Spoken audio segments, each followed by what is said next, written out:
Bom, torcedor vascaíno, vambora para mais um vídeo, mais um Boa Noite Gigante aqui no nosso canal do Gigante Vasco. O último vídeo dessa segunda-feira, véspera da véspera de Natal. Uma segunda aí, meu amigo torcedor, que olha, sinceramente, tá? Pode parecer clichê, pode parecer padrão aqui no nosso canal, a gente sempre falar isso. Entretanto, foi sim uma segunda-feira muito agitada, muito movimentada aí na nossa colina histórica. Uma segunda-feira de novidades, uma segunda-feira de buscas e procuras no mercado. Uma segunda de movimentações. Uma segunda que comprova mais do que nunca que o Vasco hoje, principalmente após a chegada do técnico Fábio Carille, tem o seu planejamento para a temporada de 2025 sendo feito a todo o vapor. E é claro, aqui nesse Boa Noite Gigante a gente vai trazer a vocês, meu amigo torcedor vascaíno, um pouquinho sobre tudo que rolou. Ou, aliás, um pouquinho não, sem modéstia, a gente vai trazer tudo para vocês sobre o que rolou nessa segunda-feira de Vasco da Gama. Segunda de movimentações, segunda de novidades, segunda de contratação. Tem goleiro aí chegando no Vasco da Gama, tá, torcedor? Léo Jardim que abra o olho, porque tem um bom goleiro, até surpreendente, esse nome tá chegando aí na nossa colina histórica, reforçando o Vasco para 2025. Entretanto, antes de começar aqui o nosso vídeo, antes de deixar todos vocês aí, né, muito bem informados sobre o nosso Cruz Maltino, eu vou só ajeitar aqui o negócio, pronto, foi. Eu faço questão de dar as boas-vindas a todos vocês que estão chegando aqui ao nosso canal pela primeira vez. Para quem ainda não me conhece, muito prazer. Eu sou o Lucas e você está no canal do Gigante Vasco. Esse daqui, né, para quem ainda não sabe, é o canal do torcedor vascaíno. E a gente conta muito aí com a presença e o apoio de todos vocês aqui no nosso canal. Caso não saiba, nós estamos aqui todos os dias, 3 vezes por dia. Nós temos o Acorda Vascão, que é o primeiro vídeo, sai sempre às 7 horas da manhã. Nós temos também o Fala Gigante, que é o segundo vídeo, sai sempre pela parte da tarde. E temos também o Boa Noite Gigante, que é o terceiro e último vídeo do dia, saindo sempre pela parte da noite, ou seja, um vídeo realmente, um canal de muitas informações, um canal que está sempre ligado aqui e sempre deixando você, vascaíno, muito bem informado sobre as últimas notícias do Vasco, com muitos vídeos para que não passe nada despercebido pelo nosso canal. Entretanto não, diante disso, se inscreva, curta, compartilhe, venha fazer parte da nossa família e ajudar o nosso crescimento. Show? Vambora então, torcedor? Vambora então, sem muita enrolação, falar, é claro, logo do nosso clube de regatas Vasco da Gama. Quero começar aqui primeiramente com vocês, falar sobre uma informação importante que está acontecendo agora. E de antemão já deixar muito bem claro que a gente vai falar tudo o que rolou nesse CDD, que é o Conselho Deliberativo, amanhã pela parte da manhã, tá? Amanhã às 7 horas da manhã, a gente vai voltar aqui com o nosso Acorda Vascão, que é o nosso primeiro vídeo do dia, e no Acorda Vascão que você vai saber tudo o que rolou no Conselho Deliberativo, porque agora às 7 horas da noite, né, rolou o Conselho Deliberativo do nosso Vasco da Gama, um Conselho Deliberativo que foi se convocada essa sessão para finalizar o que começou lá na semana passada, né, o Conselho Deliberativo, inclusive do Vasco da Gama, aprovou a proposta orçamentária que foi apresentada pela diretoria administrativa para o ano de 2025, e agora, nesse momento, hoje, segunda-feira, a partir das 7 horas, estará sendo votado a proposta da recuperação judicial do Vasco da Gama hoje, né? Que a diretoria administrativa de Pedrinho vem se desenvolvendo, né? Vem desenvolvendo, melhor dizendo aqui, melhor falando, um plano de recuperação judicial de pagamento de dívidas. É algo até muito interessante que o Vasco da Gama está fazendo, tá? Eu sou aqui de criticar muito, sou aqui de reclamar muito dessa atual diretoria. Tem gente até falando que eu tô pegando muito no pé do Pedrinho, mas a gente tá aqui para... Eu acho que a gente, como torcedor, sempre tem que fazer oposição ao governo atual. E essa é realmente a grande realidade. Assim como também eu vejo isso em diversos âmbitos políticos. Quando a gente é sociedade e olha para um presidente, a sociedade sempre tem que ser oposição ao presidente, independente de quem é o presidente. Quando a gente é torcedor e tem um presidente de clube, a gente tem que ser oposição ao presidente. Se você é sócio de um clube, se você... Não sei, é difícil dar um exemplo, né? Se você tá aí participando de um futebol e tem alguém que tá comandando ali o futebol, você tem que ser sempre oposição, mas uma oposição no bom sentido. O que eu quero dizer é, você sempre tem que colocar na mesa o que você não acha legal que tá acontecendo. Você sempre tem que expor aquilo que não acha legal. A pior coisa do mundo, ao meu ver, na minha opinião, é você sempre abaixar a cabeça quando a pessoa responsável por aquilo tá falando ou tá desenvolvendo o negócio.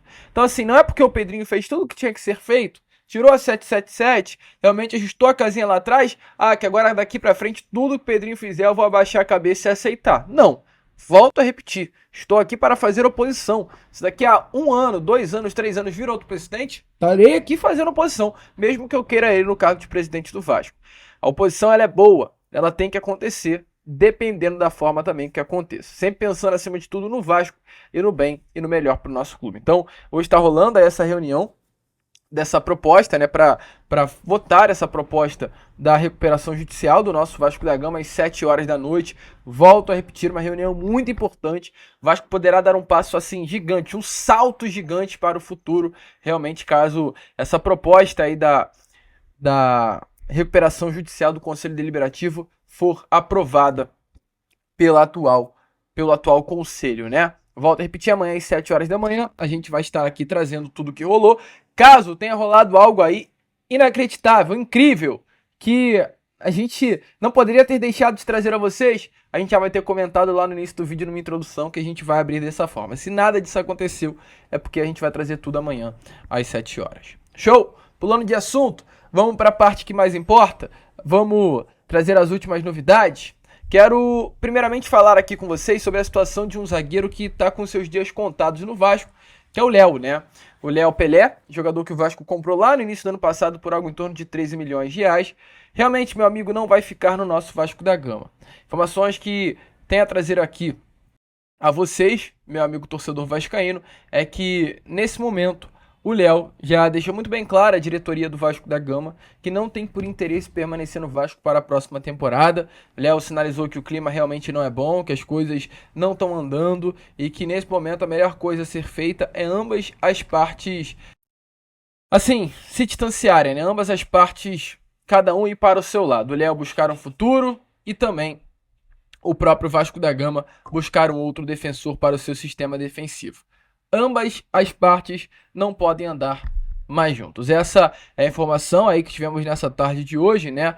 Uma informação que foi dada por parte da... A gente sempre tem que, acima de tudo, trazer, né? Responsável pela notícia, que foi o Tébaro Schmidt, do Globo Esporte, trouxe aí essa informação de que sim, nesse momento, Léo comunicou à diretoria que quer deixar o clube. E aí é uma pergunta que acho muito válida a ser feita. Ok, o Léo quer deixar o clube, então já era, acabou. O Léo vai embora e fica por isso mesmo? Não. O Vasco ele sabe que o Léo é um jogador valorizado no mercado. Informações, por exemplo, que nós temos é que o próprio Atlético Paranaense já chegou a um acordo com o Léo, o que é muito legal, mas o Vasco não vai liberar o Léo sem que haja um valor legal na mesa. Até porque seria muito fácil, né? O Léo verá, olha só, Pedrinho. Perdão. Olha só, a diretoria, não quero mais ficar. Daí a minha rescisão contratual e eu vou embora. As coisas não funcionam assim. O Vasco vai liberar Léo caso chegue uma proposta financeira boa. Caso não, Léo vai permanecer no Vasco, vai fazer a temporada de 2025 no Vasco, queira ele ou não queira. O Vasco só libera o Léo se realmente uma proposta financeira boa e viável estiver na mesa. Mas hoje realmente o intuito da diretoria do Vasco da Gama é liberar o jogador. Não à toa o Vasco está aberto sim a ouvir propostas, está ouvindo o mercado, mas até o momento não chegou nada interessante a ponto do Vasco querer liberá-lo. Você aí concorda com a saída de Léo? Com a liberação do jogador por conta desse desgaste? Olha, meu amigo, sinceramente eu concordo, tá? Eu acho que chegou ao limite. Hoje Léo e Vasco da Gama já não falam mais a mesma língua, as coisas já não estão andando mais do jeito que talvez lá atrás havia-se uma expectativa que andasse. Então hoje realmente o melhor para o Léo e para o Vasco é que cada um siga o seu caminho, cada um vá para o seu lado, o Vasco buscando um outro zagueiro e o Léo buscando um outro.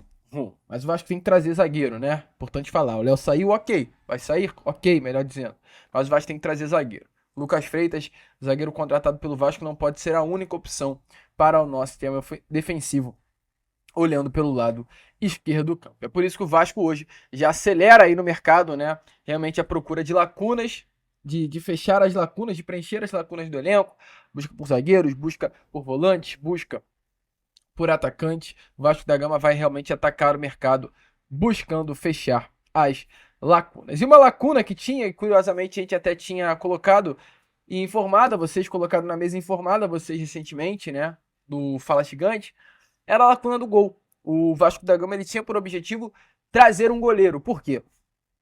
Léo Jardim é o titular absoluto da posição e o Kehler, nessa temporada de 2024, foi o reserva.